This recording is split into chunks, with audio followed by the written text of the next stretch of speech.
El día de hoy hablaremos de una de las principales ramas del derecho, y esta es hablar sobre lo que es el derecho marítimo. El objetivo principal de este video es poder analizar y comprender algunos temas que se encuentran relacionados con el derecho marítimo. Es por ello que esperamos que en el presente video pueda resultar satisfactorio y enriquecedor para su conocimiento. El primer tema del cual nosotros vamos a hablar es sobre las averías marítimas, pero antes de adentrarnos a lo que son las definiciones que se le atribuyen a debemos de tener un poco de conocimiento de lo que son los antecedentes de la avería marítima. Sin embargo, la avería marítima es considerada por tener un lugar privilegiado dentro de las instituciones jurídicas del derecho marítimo, y esto es porque tiene su origen desde los estados modernos hasta las leyes actuales. Sin embargo, conforme va pasando el tiempo y conforme vamos estudiando lo que es el derecho marítimo, nos vamos dando cuenta que las averías marítimas surgen con un único objetivo, y este es el proteger a la navegación o a la mercancía que se transporta a través del buque. Y es que además, conforme pasan los años o conforme pasa el tiempo, el desarrollo de la avería marítima se va ampliando.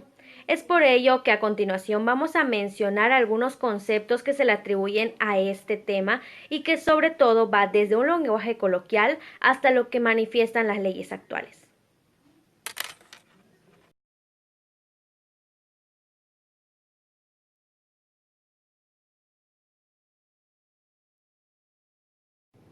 Hasta ahora ya hemos visto algunos antecedentes de lo que es la avería marítima, pero como mencionamos debemos de conocer definiciones de esta. Y es que en el lenguaje coloquial la avería marítima es considerada como un daño, un fallo o un inconveniente que se le da al uso común de algo.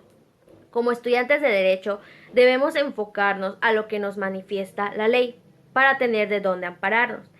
En el artículo 806 del Código de Comercio nos manifiesta que la avería marítima es considerada como un gasto extraordinario o eventual, y esta es con el único objetivo de preservar la mercancía. En cambio, en el artículo 157 de la Ley de Navegación y Comercio Marítimo nos estipula que de igual forma es un gasto eventual o extraordinario para la protección de la mercancía que está en el buque. Solo que aquí nos manifiesta que puede ser desde el momento en que se inició la carga hasta el punto de descarga. Y es que muchas veces para poder comprender mejor los conceptos se da ciertas clasificaciones, y en este caso la avería marítima se clasifica en dos. La primera es considerada como una avería simple o particular y la segunda es una avería gruesa o común.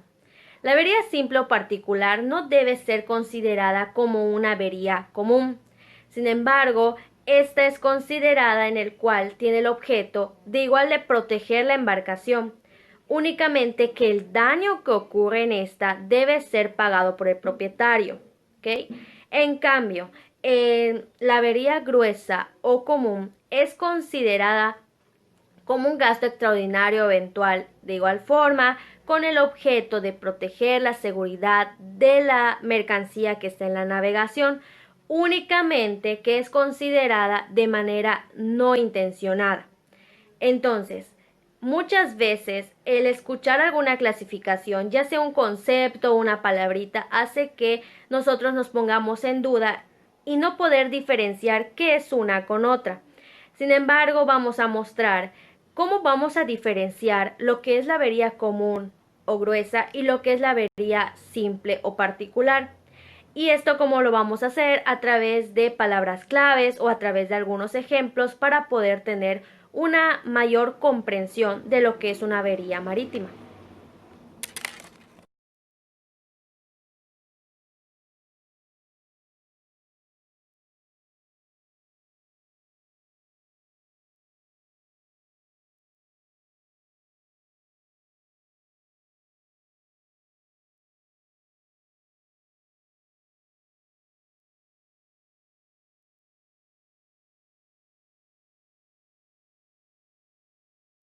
Anteriormente habíamos mencionado que muchas veces se nos complica poder diferenciar entre un concepto y otro, y es que esta vez vamos a dar ciertas palabras claves para diferenciar entre lo que es la avería simple o particular y gruesa o común.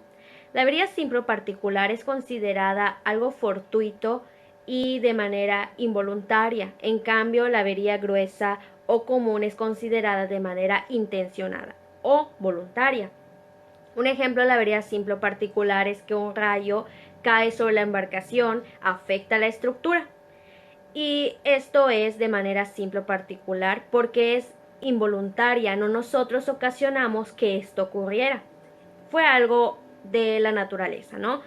En cambio, la avería gruesa o común es considerada por ser intencionada y en este caso, si el rayo cae sobre la embarcación y comienzan a quemarse las mercancías, el capitán se ve en la necesidad de tener que arrojar al mar estas mercancías.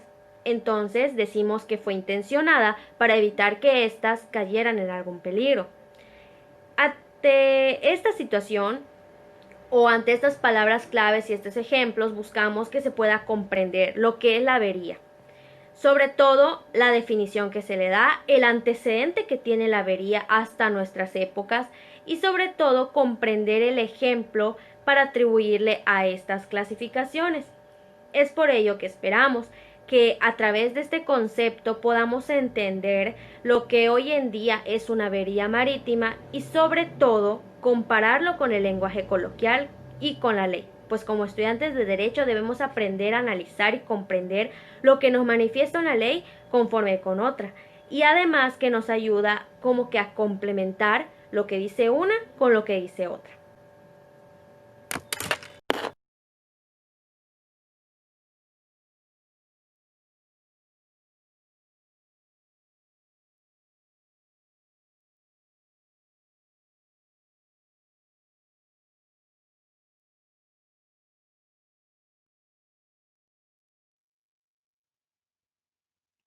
Como parte de los espacios marítimos, nos encontramos con que se va a dividir en acuáticos, territorial, aéreo y buque. Cada una de estas divisiones tiene a su vez un límite territorial. El que estudiaremos será el espacio marítimo acuático, que se divide en mar territorial, zona contigua y zona exclusiva económica y por último alta mar. El mar territorial consta de 12 millas a partir de el inicio. De ahí abarca 12 millas más, en total son 24 millas y esta se le conoce como la zona contigua. 200 millas más y a todo esto se le conoce como zona económica exclusiva. Y a partir de ahí todo lo que une a los demás continentes, hablando del agua, es el alta mar.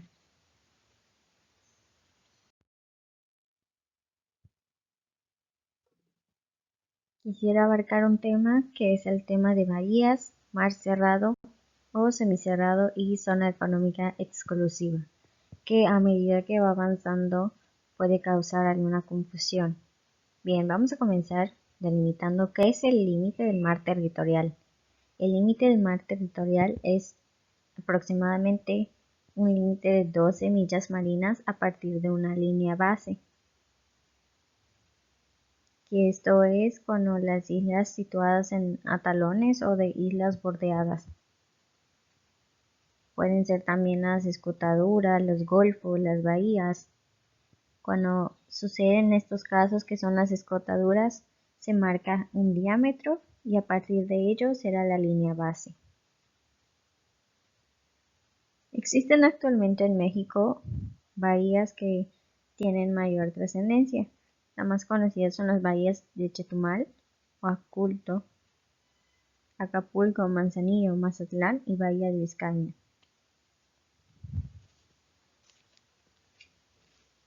Una bahía es toda escotadura o bien determinada cuya penetración. Y en la siguiente imagen podemos darnos cuenta que el mar está puede confundirse con un término de semicerrado, pero vamos a diferenciarlo, que el mar cerrado o semicerrado, como podría darse el caso, de un golfo. Se entiende un golfo que va a constar de una cuenca marina o el mar rodeado por dos o más estados comunicando con otro mar o el océano por una salida estrecha. Hola, ¿qué tal? A continuación abriremos un nuevo tema llamado el seguro marítimo. ¿Qué es el seguro marítimo y para qué sirve? El seguro marítimo engloba todos aquellos contratos de seguros que tienen por objeto indemnizar los daños producidos por los riesgos propios de la navegación marítima. Cubre con los posibles riesgos que tienen en consecuencias negativas, ya sea para el buque, la mercancía y demás. Estas recaen en las embarcaciones y los accesorios de estas, en cualquier lugar que se encuentren. Podrán asegurarse todos o una parte de los bienes en tiempo de paz o de guerra, ya sea por viaje o un término. Se dice que el contrato de seguro marítimo es consensual, porque se perfecciona con la aceptación que se haga al asegurador de la solicitud hecha por el contratante y se hará constar por escrito en póliza o certificado de seguro. Esta póliza podrá expedirse a la orden del solicitante de un tercero o al portador. La mayoría de los riesgos de las pólizas del seguro marítimo suelen cubrir con la pérdida total del buque, con la contribución de la avería común, el abandono debido a naufragio, abordaje, roturas de máquina, entre otras. De igual manera, el seguro marítimo se divide en secciones. En estas son el seguro de mercancías, el seguro de fletes, el seguro de responsabilidad civil y la dejación de bienes asegurados, que a continuación hablaremos. Prosiguiendo con la división del seguro marítimo, nos toca hablar sobre el seguro de mercancías. Esta consiste sobre un contrato a través del cual la figura del asegurador tiene la responsabilidad de asumir tanto los daños como las pérdidas de material de transporte o de las mercancías. Esto es durante el transcurso del mismo y se refiere por cualquier vía, en específico marítima. El seguro sobre fletes, o mejor conocido sobre renta, podrá hacerse por el cargador, arrendador, el fletante o el capitán, pero estos no podrán asegurar el anticipo que hubiera recibido a cuenta de su renta o el flete, sino cuando se haya pactado expresamente en ese caso no desvengarse aquel por naufragio o pérdida de la carga. Devolverán la cantidad que ya se haya recibido. El seguro de la responsabilidad civil del propietario de una embarcación, del naviero o del fletador de esta se refiere a que cubrirá todos los daños que le sean imputables causados a otras personas o a sus bienes, por la utilización u operación de dicha embarcación o más que nada por la carga, combustible, basura, derramados, vestiduras, entre otros. Más que nada, cuando ya se habla de la dejación de los bienes asegurados, se refiere al daño o menoscabo que se considera en avería, pero si el asegurado opta por reclamar la pérdida total, real o implícita, ésta deberá comunicar al asegurador su intención de hacer dejación. Si no lo hiciera, se entenderá esto solo por ejercer la acción de avería. Si en un dado caso la pérdida total, real o implícita, el asegurador tiene 2 meses desde que tuvo el conocimiento efectivo de la pérdida. Esto nada más meramente para comunicar únicamente por escrito al asegurador de su intención de hacer la dejación. La dejación de la embarcación, que se deberá ser declarada al asegurador por escrito, puede ser efectuada en los casos conforme al artículo 246 de la Ley de la Navegación y el Comercio Marítimo. El siguiente tema son los contratos de comercio marítimo. Como sabemos, un contrato es un acuerdo que generalmente se hace por escrito, aunque en algunas ocasiones se puede hacer de palabra. En este caso, aplica lo mismo. Un contrato de comercio marítimo es un acuerdo por el cual se hace entre dos o más personas que se comprometen recíprocamente a respetar y a cumplir una serie de condiciones, por lo cual este tiene el objeto destinado a crear derechos y generar obligaciones. Esto quiere decir que por lo tanto se transmiten derechos y obligaciones a las partes que lo suscriben o que le corresponde. A continuación vamos a ver los tipos de contratos.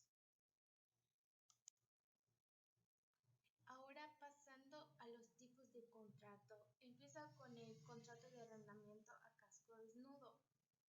Este tipo de contrato se da por razones en el cual una persona llamada fletador durante un cierto tiempo logra el disfrute y el dominio total de un buque, aceptando así la íntegra responsabilidad que esto trae de su navegación, de su administración y así como de su aprovechamiento a cambio de un alquiler que se da de manera remunerable al propietario o armador del dueño del buque.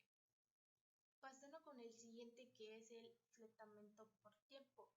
Este contrato es un tipo de contrato en el que el fletante se compromete a llevar a cabo a uno o a varios viajes durante un tiempo de vigencia del contrato. El fletador a cambio de la se obliga a dar el pago del flete proporcional al tiempo de la vigencia en el que estos dos hayan llegado en el acuerdo. El fletamento por viaje, este fletamento se compromete a llevar a cabo uno o varios viajes que son denominados en el contrato. El pago del flete será en función de los viajes que en este se lleven, así como si se necesita o es de carga. Lo mismo aplica. Pasando al contrato de transporte marítimo de mercancías, este consiste en que el naviero o el operador se obligan ante el embarcador o el cargamento mediante un pago del flete a trasladar la mercancía de un punto a otro y a entregarla en su destinatario y en su momento correspondiente que se llegó o se acordó en el contrato. El contrato de pasaje marítimo. Este contrato tiene el objeto mismo de trasladar a la persona. Por lo tanto, en términos generales, se puede decir que embarca prestaciones procedentes de diversos contratos que estos lo complementan, con la obligación principal de transportar al pasaje, que esto se viene dando como por ejemplo en unos cruceros, es lo más común. El contrato de remolque es aquel por el cual el naviero de un buque se compromete mediante los precios determinados a desplazar de un lugar a otro buque, distinto al que está sirviendo de función, ¿no? Esto obedece a la necesidad de determinar los buques que cuentan con esta capacidad de manoviar en puertos, siendo así de ayuda o varios remolcadores.